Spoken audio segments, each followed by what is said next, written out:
Welcome to Ben's Experience. In this video, I will share with you how to display bestseller or on sale tags on products in Hostinger website builder. First, log in to your Hostinger account. Then go to websites, click on websites list, and click on this edit website button next to your website.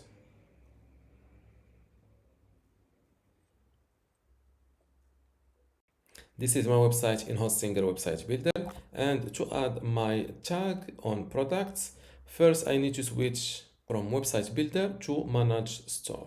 If you don't see manage store here, this means you need to enable or to start an online store on your website. Yes, on your website. To do it, just click on this little cart icon and start creating your online store. It's pretty much simple. After that, switch to store management area from here and go to products and open the product you want to add a tag on. Let's add it on this handmade vase, and here below ribbon.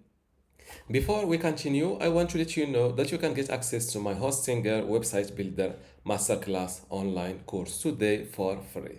Inside this course, you will learn many things, including how to get started with Hostinger, templates and branding, editing page content, menus and navigation, advanced layout features, contact and communication, e-commerce setup, blogging, SEO, analytics, and site management.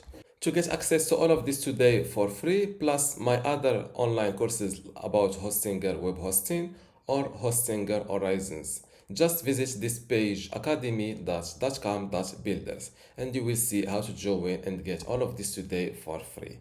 Without any further ado, let's continue our video. And here below ribbon, fill in the tag you want to add. For example, new, click on save. Now let's refresh my online store. Where is the product? This is it. Till now it does not have the new tag. If I refresh this page, this new tag is added automatically. And this is how to add a bestseller, new, or on sale tags on products in Hostinger website builder. If you still have a question, leave it in the comments below, and don't forget to give this video a like, subscribe, and see you in the next one.